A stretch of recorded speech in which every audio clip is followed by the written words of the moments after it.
Hello and welcome back to Darkstorm Rising. This will be the concluding part of our Grimdark series for the Black Templars.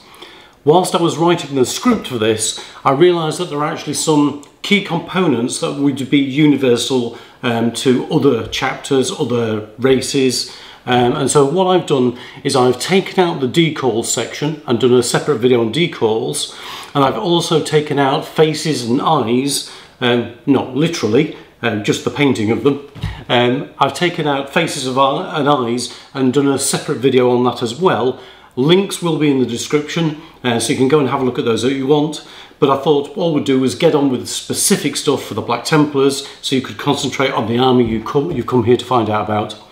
So let's crack on and get to our table. So here we are, we meet again Eric, and he looks a lot more evolved than when we last saw him. So if you've watched the episodes on decals and if you've watched the episode on facial painting, then you know where we've been. I thought, especially on this miniature with the facial details being so small, actually a bit of a pointless exercise, and so we did a full face set of guidance. The application of the decals was my very first time at trying to put on decals. Had quite a bit of fun doing that, as you will know if you've watched the episode. Yeah, enough said about that. So let's get on with our work today. So hair first, two types of hair really, short, apart from bald I suppose, short and long hair. Short hair, when you're talking about more wedgie type, I tend to put the paint placement more on the upper prominences, and if it's long hair, especially sort of shoulder length, I tend to make like a halo effect around the top of the head. Very straightforward to do. Obviously with the short hair, what we're going to do is go for accentuating the sort of spiky bits on the top really. So well, little blob of paint, and we'll also get a paler colour. In fact, I think we're going to go all the way to sky grey.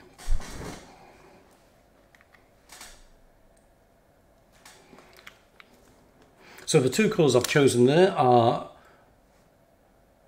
neutral grey for our initial highlight. Let's get that applied.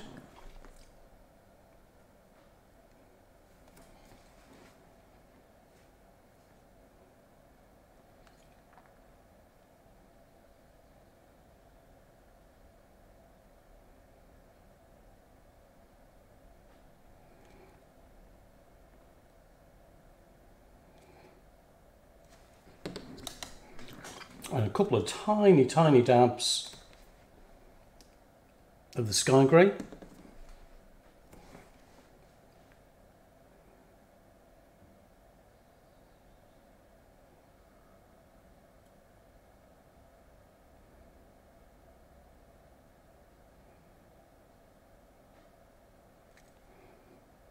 Okay, that just sets the definition up for the border of his hair.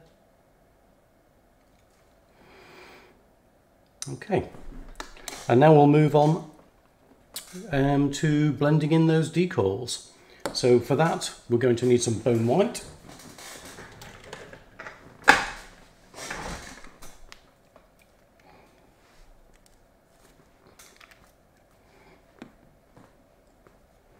And actually a little bit of black as well.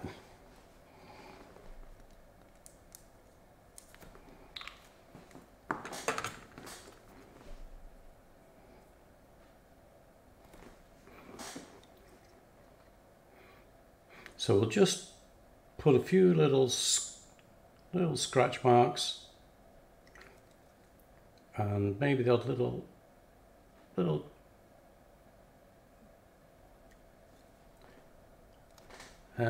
of stippling onto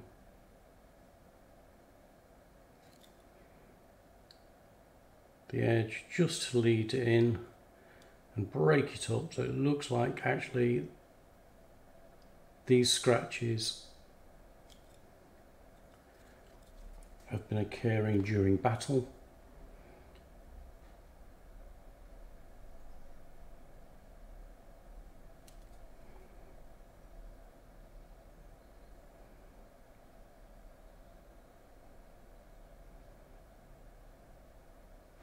and they want to be from random directions.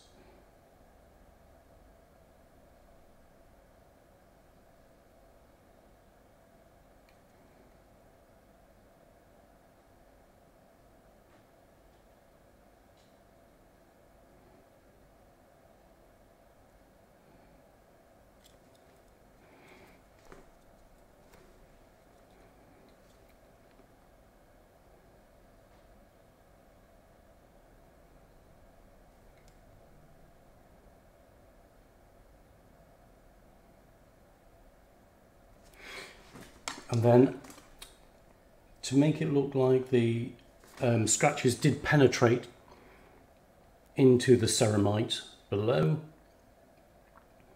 we will just, wherever we've put the scratch marks, we'll carry them over onto the contrast of the armour.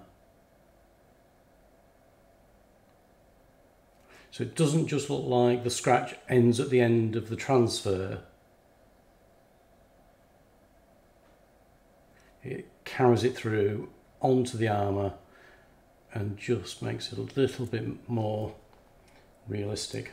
I'm not doing these in any great detail. These are tabletop miniatures, but it just gives you a little bit more on your miniatures, just to say, actually, I went a little bit more to town and I was prepared to just spend a bit more time on them and make them look like they did enter battle, rather than just getting them banged out onto the battlefield and they don't really look as nice as I wanted them to. It's taking that little bit of extra time, and then as we build our skills, then we can move on to better techniques, we can build on to more advanced techniques. I'm trying to keep things in these early videos quite basic, really, and not huge amounts of effort. The thing is that this hobby is meant to be enjoyable, and if you're trying to mimic Golden Demon level paintwork, it's going to leave you coming away feeling like you've not achieved what you really wanted to. Whereas if we set the scene that actually this is our initial level and we're going to carry on growing and building, then I'm hoping to take you on that journey with me, and what we'll do is we'll increase the level of the painting and the skill required as we journey together, if that's what you guys would like to do. I'm hoping so. Certainly enjoying delivering the content. So we've got a few battle marks on there, quite happy with those. Only thing really left to do is the chainsaw and the base, and we can call this guy done. So chainsaw, let's keep things nice and simple, Space Marine-y simple. And we will go with a nice bit of bright white. Oh yes, chevrons. Now we could cheat, and what we could do is put some tape on here to give us nice straight lines, but why would we want to do that when we can make life hard for ourselves? So let's see how hard I make life for myself doing this.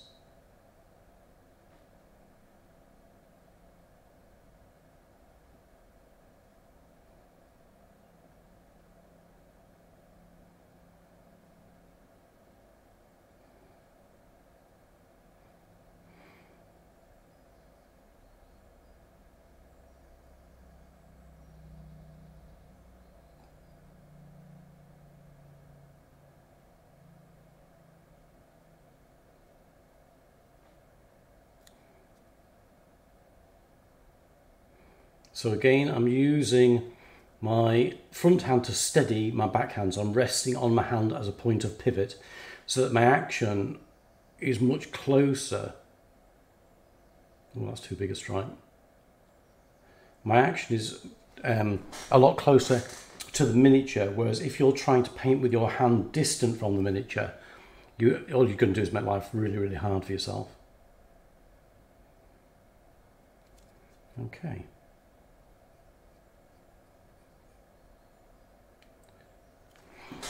And then what we will do, we will get some Imperial Fist yellow. Now, because I do want to actually make this quite bright, if you look at my lines, you can see actually they're a little bit, not as broken as in the line's broken, but the depth of the white on them is a bit rubbish. So I'm going to go over them first.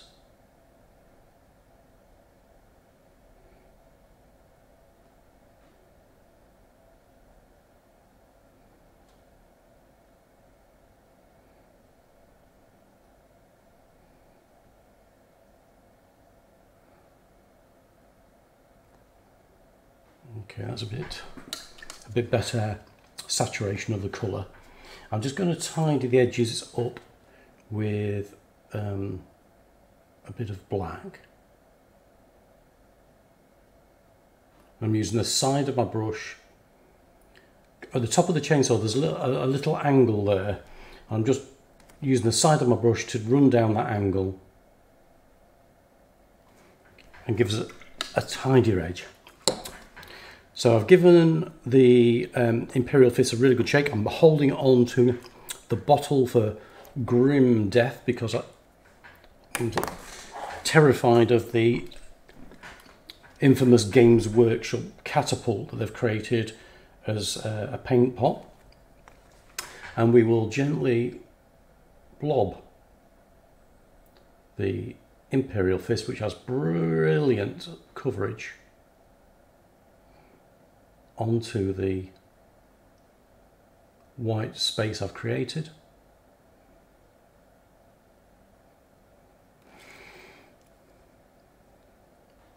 Okay, not too bad. And we will just rerun the lines for the black.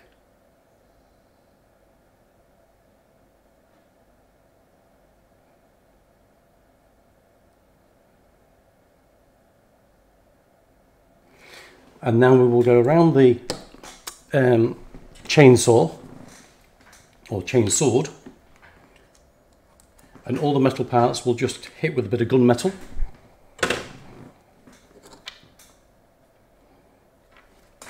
So let's just whack a bit on the pommel at the back there. If you strike it from above, you will naturally tend to leave yourself a ring around the top, so it just looks a little tidier when you've done it that way. And conversely, from the bottom, if you run the paint uphill, you'll get that same appearance on the bottom portion. Okay, we'll do the little vent on the side. That can all go gunmetal as well.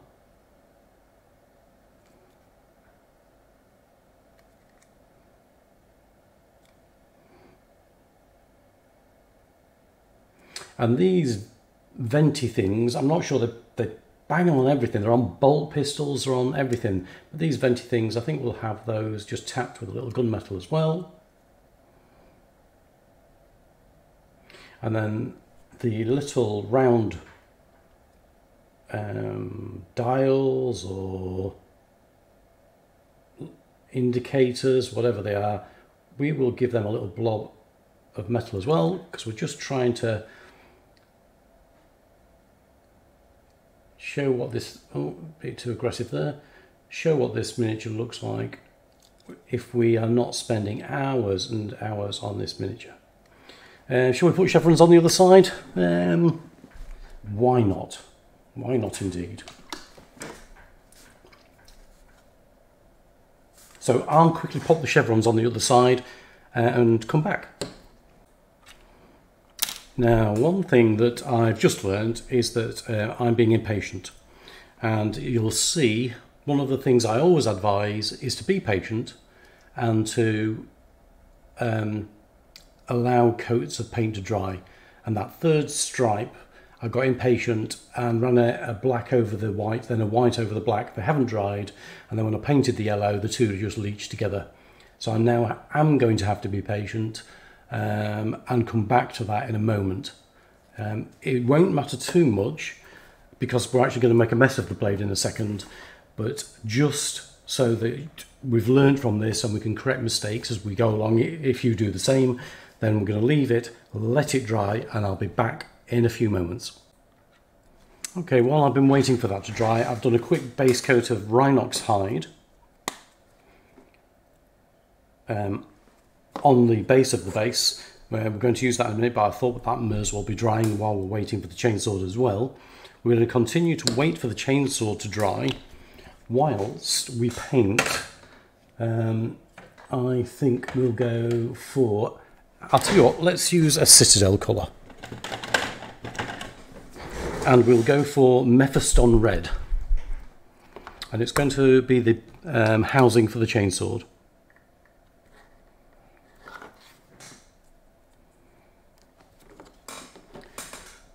So I'll bring that up a bit closer so you can just, probably to paint the smaller detail whilst there are shinier parts in the recesses. Might not be the world's greatest idea. So we'll just be as gentle and careful as we can. And try not to hit anything that will save us having to repaint again.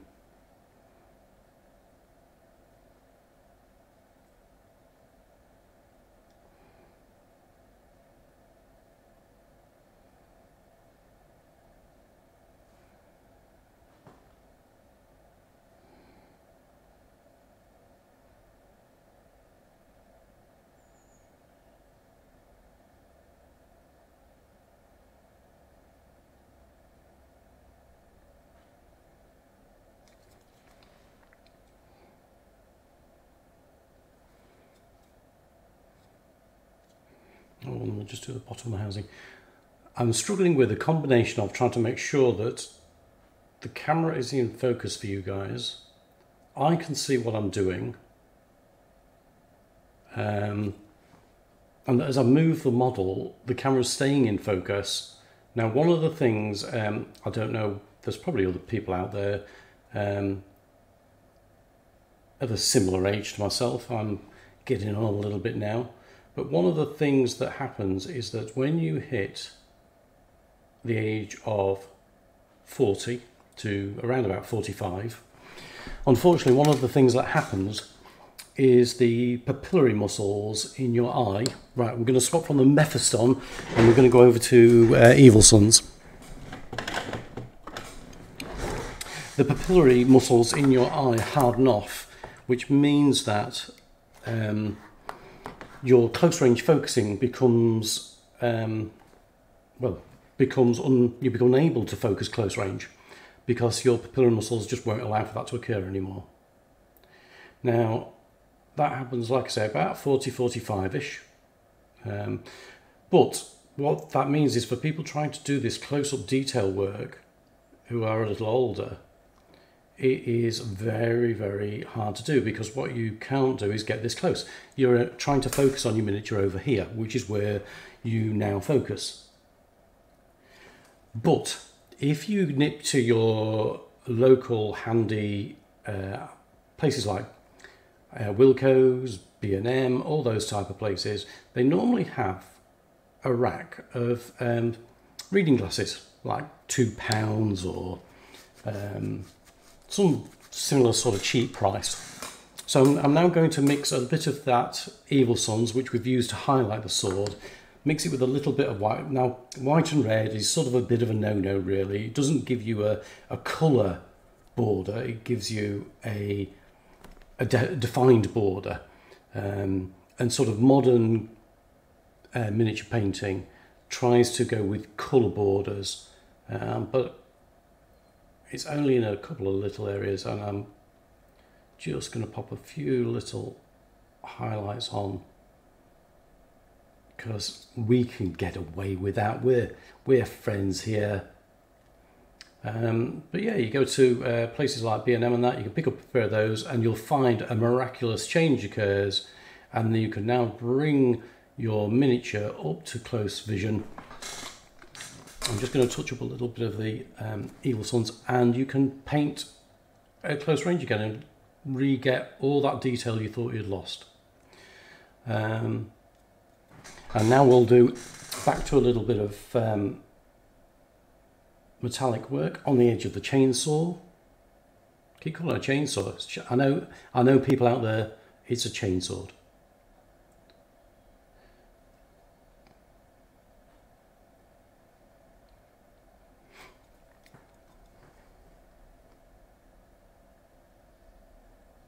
And then after spending all this time, oh sorry, I've gone out of focus, out of frame. After spending all this time making it look neat and tidy, the next thing we're going to do, after we've corrected this line on the back here,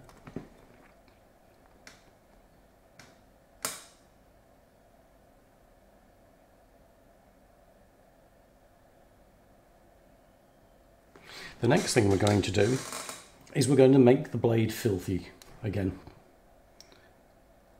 I have done a chainsaw in my Blood Angels video and gunged that up, but we're just going to do the same again. So we have our brand spanking looking new chainsaw, which we now need to make filthy, because he's been to the battle, and I'm sure he did take this with him. It just doesn't look like he did. So we're going to get a muddy colour. I think we'll go for Steel Legion Drab. And we will just dab some mud on the blade here and there and ruin that lovely paint job that we just did.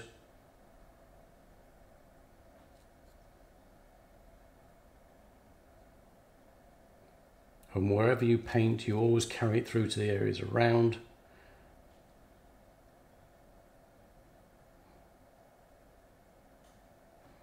Don't worry, we've not completely lost the colours on the chainsaw yet. And now we'll go to a paler colour. I think we'll head over to Ushabti Bone.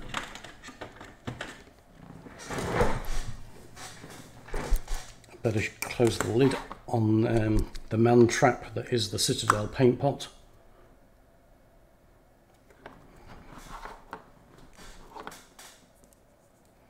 And we will just lightly dab over all the areas we've just been through and just create a bit more texture.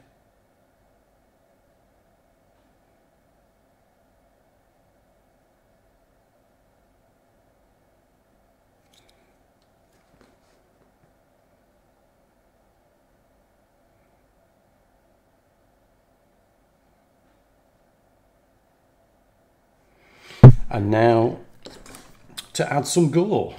So we will get, first of all, Coagulated Blood by Green Stuff. And we'll dump a pile of that over here. Oh, that's a bit oh my goodness, that was nearly a traumatic event. Need my paper clip. So we will ram our paper clip down into the hole of the paint pot.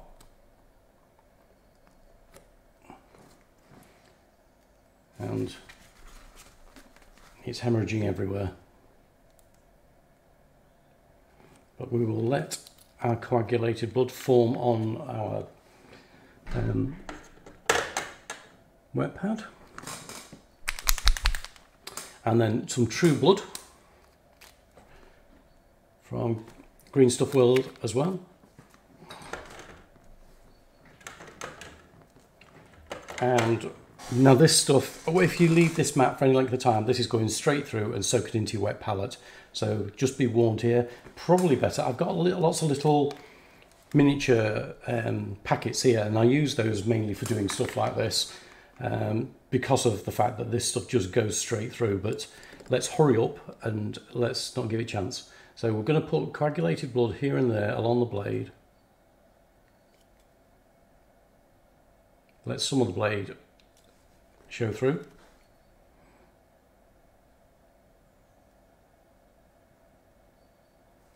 You see, this guy actually works for the travel industry. And this is his way of letting members of the Chaos factions and the Tyranid factions and the Orc factions, let them journey the universe with him. He takes them all over the place on the side of his chainsword. So we're just trying to represent that little colony of friends on there. And just mixing, and the mix of the true blood with the coagulated blood gives you a much more realistic effect once it's dried through. So chainsword's done. He's now looking like he's a monster. He's ready for battle, this dude. So let's get that battlefield finish. So seeing as we've got Steel Legion and Xandri Dust on the sword, let's spill them over onto the base and spill them back from the base over onto the marine. So the brush is fairly wet, and I'm putting a reasonable dose onto the component parts of the model, as well as, so it's I'm not being that tidy. If you look, I'm travelling up onto the miniature, getting some of the paint on there. He's ready to mingle. And then the lighter dust second. Dry the brush out quite a bit more this time. I'm not even going to enter into the dry brush debate. I'm quite happy with using my tissue still. I don't think it makes that much difference. And I'm not going, if you want to use a wet dry brush, I'm not going to moan at you. Let's just use whatever works for us to get the effects that we're happy with.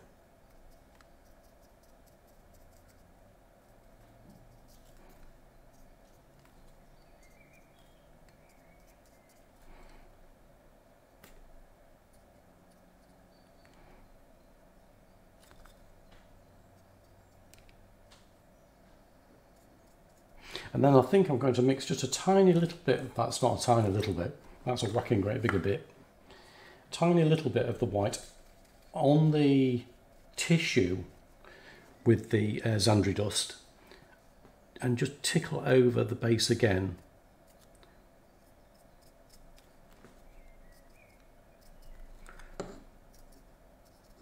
And then the last thing to do is just pop a little bit of Gamer's Grass, big fan of them, onto the base. I've left it on the other side of my media studio, so I'll disappear for 2 seconds while I go grab some. And by the magic of video, I'm back. So we have a little bit of beige and a little bit of light green, 2mm and 4mm. And I'll get my tweezers and we'll just plop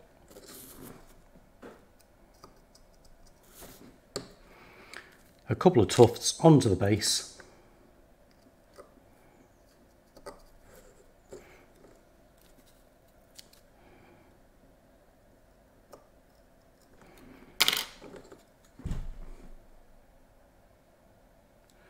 And I hope you can see that that looks very nice.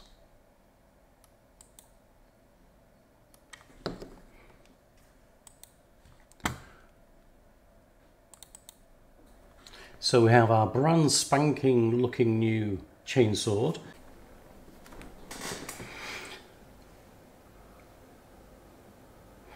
And with that brand spanking new chainsword, what we're going to do is mimic the base with the Steel Legion Drab and the Xandri Dust, and just give it contextual rapport over the whole of the miniature. I've got some Steel Legion here, and what you can do is you can imagine me putting it on. If you actually look at the miniature, it's already on there, and by the power and the magic of video and Xandri Dust as well, I've already put it on. Just stippled effect all over, extended it up onto the hand, stippled effect all over the back, extended it up onto the hand, trying to stay away from the blood. Don't know why that piece didn't record for some reason, but I've magically put it back. Oh, in fact, actually we've missed a little bit, so just a second, let's do some actual footage. So we can just drop it onto the blade up there.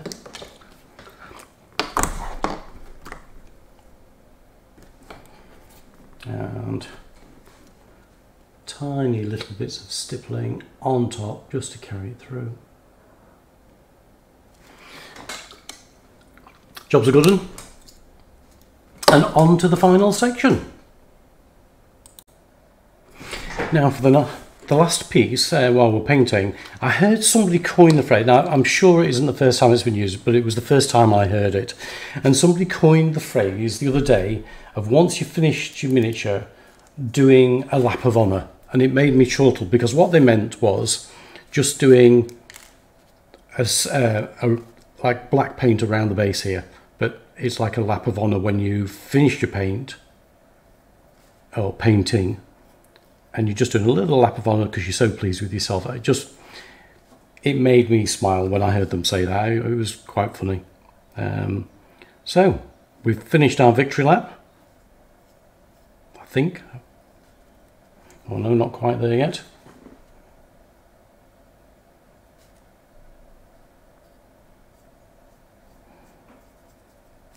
Okay. So the final thing to do is to actually now put on a coat of varnish and turn them all matte, and then make the areas that you want to shine. With, go back with gloss. But matte varnish, now that's a whole chapter in itself, but what I've been having the best results with, I've got a couple of choices that I'm really happy with, and that's if you get Army Painter matte varnish and you mix that with Vallejo matte medium in around about a well no, let's go 3/4 Army Painter matte with a 1/4 matte medium. It gives you quite a nice matte finish. One of the products I've been amazed with at the moment, I'm really pleased with how matte it is the rattle can and the paint on by Tamiya, the XF86 flat clear. That is amazing. It just a beautiful matte finish. And the only rattle can that I've had a really nice matte finish with, again flat clear, TS80 by Tamiya. Wow guys, beautiful products. Happy with the Army Painter that I've said. I have just bought a new product I haven't tried yet, so I'll give you a feedback on that once I've had a chance to use it, but those two are my go-tos at the moment. I will varnish him once I've sort of left him for possibly 24 hours. Otherwise, what you do is you reactivate all the colours that you've put on, and you end up with it all just blurring together, and you end up with a very dull colour on your miniature. So let's be patient. Oh, is that gonna be a new catchphrase? Let's be patient, put him to one side, and we'll come back to him when he's actually ready to be varnished. Well, I hope all you Black Templar guys out there have enjoyed going through that process with me. What I've been trying to do is we have not done any techniques like extravagant washes, we've not done any oil work yet, and the idea is that your average guy at home doesn't have expensive brushes, doesn't have a spray booth, maybe doesn't have access to oils. So what I'm doing is teaching good basic techniques at a basic level so that we've got lots of room to grow in the future. And if we learn these basic techniques now, it's going to give us a really strong foundation as we grow as an artist, as a painter. So hopefully you are enjoying the technique and the contents, and if you are, please do hit that like and subscribe button, because I'm looking forward to bringing you lots more content yet. Only one thing left to say here at Darkstorm Rising. Are we painting minis yet? Hell yeah! And I'll catch you in the next video.